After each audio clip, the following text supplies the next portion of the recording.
All right, my reading gang, are you ready for chapter 6 of Mara, Daughter of the Nile? This is dedicated to all my girls, my niece, and their entire class that is reading along with me. Chapter 6 of Mara, Daughter of the Nile, and the title is Frightened Princess. Let's dive right in. Shangquen proved to be a squat, middle-aged man with a stupid face and eyes that seemed half asleep. He barely looked at Mara when she showed him the scarab and asked for instructions. Interpreter? I remember now. You're to find the Inn of the Lotus. It's close by, just yonder where you see the donkey turning into the alley. They've got their orders there. Mention my name. Mara started in the direction he indicated, glancing about her curiously. The wharfs of Abidos were not so different from those at Menfi, though the traffic had an unfamiliar character. There was less merchandising here, fewer foreign vessels. Instead, there were funeral barges. She counted 8 in the harbor this moment. Abidos was the most ancient and sacred of all cities. The god Osiris himself was thought to be buried here, and all who could afford it arranged for their funeral processions to make pilgrimage from their own cities to this gate of the underworld before the final ceremonies of entombment. The Inn of the Lotus was easy to locate, since it had a carved wooden flower swinging over its doorway. Mara entered, identified herself to the vacant-faced woman in charge, and was directed up an outside staircase. In the room above, a coal-black slave girl awaited her. Mara discovered almost immediately that she was deaf and dumb. So what do you think, really quick? Let's stop for a minute. What would someone look like if they were vacant-faced? It says, Mara entered, identified herself to the vacant-faced woman in charge. What do you think that means? I think it means that the woman had no expression on her face, that she was just a bland face, not having her face show her feelings or have any emotion about her. So then Mara's directed up the staircase, and she meets a young slave, and she immediately recognizes that she is both deaf and dumb, which means she can't hear nor can she talk. Thoughtfully, she followed the girl into an adjoining bath chamber where great jars of water stood about the walls and the stone floor sloped to a center drain. The queen's man had made very sure of secrecy in this process of transforming her from a ragged slave into a person, quote unquote, above suspicion. The woman downstairs was vague and stupid. This one was deaf and dumb, and Shangquen himself incurious. All the better for me, reflected Mara, remembering the menace in Sheftu's voice that morning when he had warned her against any trickery. The silver beetle was to loiter upriver until noonday, when the barge of the princess should overtake it. After seeing for themselves that Mara was safely on board, Sheftu and Nakonk would proceed to Thebes, and she would be free to carry out her own plans. She frowned. It gave her little pleasure to think about those plans.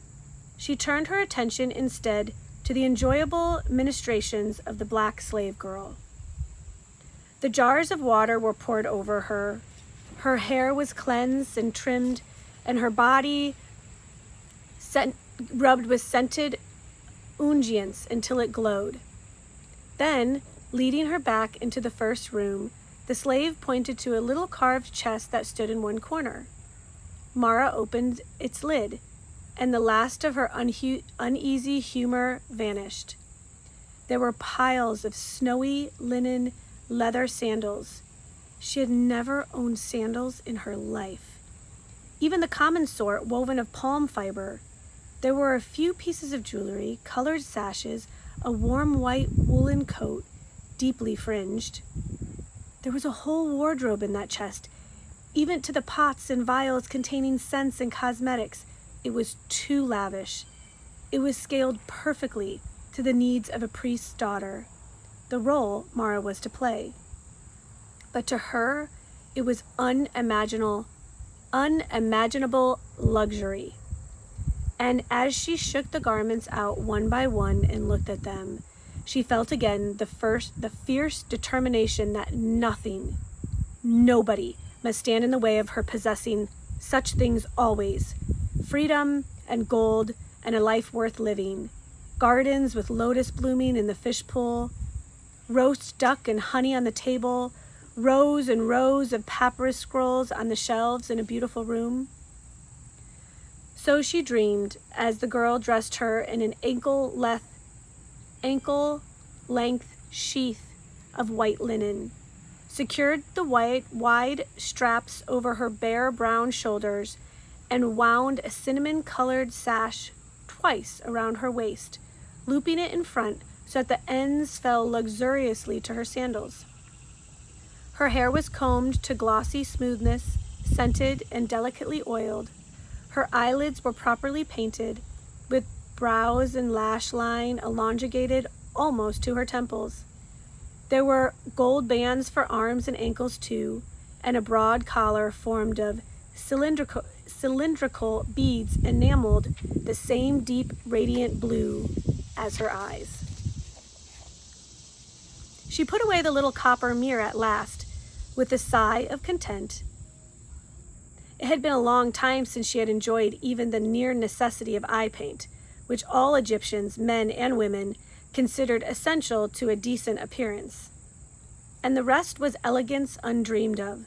The sandals did pinch a little, of course, where the strap passed up between her toes, and the high curling tips would trip her if she didn't watch out.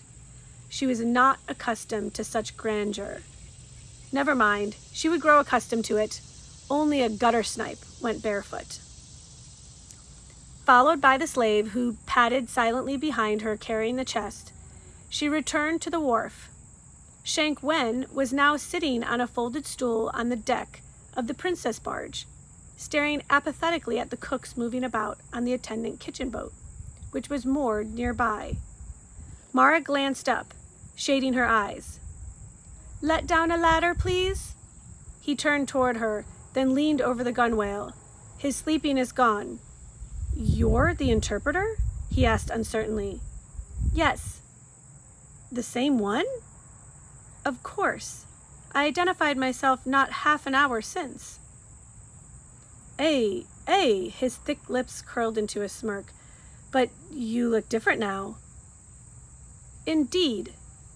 Mara gave him a perfunctory smile, careful neither to offend nor encourage him. She did not wish him to remember her longer than was strictly necessary. "Will you let down the ladder?" she repeated. He hastened to obey. When she stood beside him on the deck, her head held high, her eyes cool, he stopped gaping and became more respectful. The princess and her train will return soon. Let's start that all over again. "Will you let down the ladder?" she repeated. He hastened to obey. When she stood beside him on the deck, her head held high, her eyes cool, he stopped gaping and became more respectful. "The princess and her train will return soon. You're to wait in here. I'll stow your chest." "Very well." As the slave woman walked across the wharf and out of her life as silently as she came into it, Mara made her way to the pillared pavilion which occupied most of the deck space of the barge. There was space on each side for 12 oarsmen, but there was neither mast nor sail, and the captain's cabin had been removed in order to enlarge the quarters occupied by Inani and her woman. Mara pushed aside one of the hanging carpets that formed the pavilion's walls and stepped in. The first thing she did was to kick off the unaccustomed sandals. Then, comfortably barefoot, she began to look around. So I'm going to back up one paragraph And it sounds like this princess that Mara is waiting for finally has a name. And it sounds like Inani, Inanni.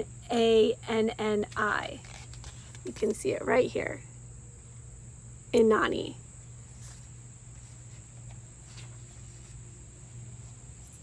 All right, so she's barefoot. She's under this pavilion of sorts. She's on the boat. And here we go. Dazzled by the sunlight outside, she could not at first distinguish one object from another in the shadowed interior. But as her eyes grew accustomed to the gloom, she began to make out couches and low tables, clothing boxes, and all the feminine hodgepodge of trinkets, mirrors, jewelry, and scents necessary to an entourage of a dozen women. The better she could see all this, the more astonished she became. She stepped quietly about the place, examining with curiosity and not a little revulsion the strange possessions of these barbarians. How different they were from anything Egyptian. The jewelry was crude and tasteless, the boxes uncarved, and the scattered clothing so vulgar in its gaudy colors that Mara's civilized Egyptian nose wrinkled disdainfully. All clothing should be white. In Egypt, even a slave knew that much.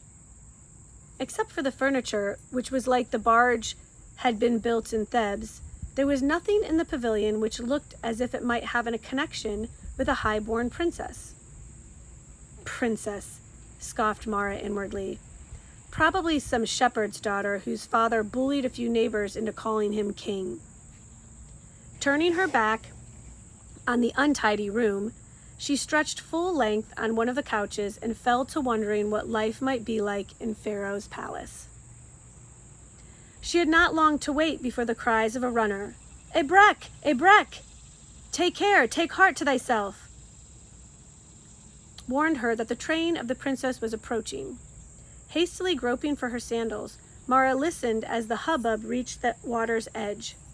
Shank Wen barked an order, evidently for the bearers to set down the litters and allow the women to emerge, for in a moment the air was filled with the sibilant mumble of Babylonian. So remember, we talked about litters in, I think, the first chapter when Mara bumped into one, and essentially they were sort of covered chairs that had 4 posts that men carried on their shoulders. So the women would be inside of those litters, and the men would carry them to their next place. All right, where were we? As the women filed on board, it sounded as if 100 great bumblebees had been loosed on deck. Mara rose and, walking to the carpet wall of the pavilion, pushed a hanging aside and stepped out. She found herself face to face with the Canaanite princess. At first glimpse, Mara could not help smiling. Inani was overfed and dumpy, with untidy brown curls clinging damply to her forehead and escaping here and there from the long shawl she wore over her head. Half smothered and sweating in her bulky woolen draperies, which swathed her from head to toe and were striped and embroidered all over in garish colors, she looked every inch the gawky barbarian. But her eyes moved Mara to sudden pity. They were enormous, timid, frightened dark eyes, and they stared at the Egyptian girl as they must have stared at countless strange faces and customs that had come up to bewilder her in this foreign land. "Who are you?" she whispered helplessly. "Your interpreter, Highness," returned Mara in Babylonian, smiling more sympathetically this time and dropping briefly to one knee. Inani's relief at hearing a familiar tongue spoken by one of these arrogant Egyptians was pathetic. She gave a great sigh of pleasure and turned excitedly to the dozen gaudily clad and perspiring serving women who huddled behind her. "It is an interpreter. She speaks Babylonian. It is an interpreter. She speaks Babylonian," she cried, as if they could not hear for themselves. And at that, all the plump faces lighted up, and those who understood Babylonian turned to explain the joyful news to those who spoke only their local dialects, and for a while nothing at all could be heard except their excited jabbering. At last, though, Inani gestured them to silence and turned eagerly to Mara. "Oh, please," she begged, "find out from that man there who commands the ship if we may leave this place soon and row on to Thebes. So long have we been on this river, so many, many tiresome days, and no one explains anything. And a week now we have been in the temple yonder, while the priests mumble strange things over us and make us wash and wash and wash until we like to drown. What is it all for? Are we never to leave off traveling and washing?" "Patience, my princess," soothed Mara, stifling a grin. "I can answer your questions without talking to Shankwen. Any foreigner journeying to Pharaoh's palace must undergo the ceremonies of purification. But it is over now. We leave immediately, and before another night and day, we will moor in Thebes." And when it says we will moor in Thebes, do you guys know what that means? I'll give you a second to think about it. You probably got it right. What it means is that you will be landed and docked and where you're supposed to go, in Thebes. Like the ship will be there. Thanks be to the beautiful Ishtar. Thanks to Baal and his temple. Come, let us go in out of the sun. I am like to die of heat. Still chattering like a congregation of peahens, the women swarmed inside, and safe now from masculine eyes, began to shed their thick shawls and scarves and cloaks, and to fling themselves panting on couches. "I shall never grow used to this climate," groaned the princess, running her hand through her sweat-dampened hair. "And I'm told that it is far hotter in the season of flood. How do you live under such a sun?" "We dress for it," Mara pointed out in the amusement. "We too would smother and gasp for air in those heavy woolens. We wear wool only at night, when the air is cold. You will find yourself more comfortable, my princess, when you possess an Egyptian wardrobe."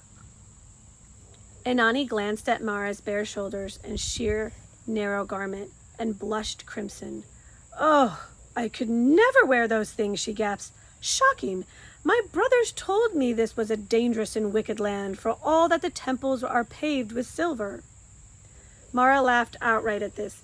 "We are not wicked, only sensible. You may grow wise, too, after a summer spent on the Nile." She refrained from adding that it would also be well for Inani and her women to grow thinner, both for coolness and fashion's sake.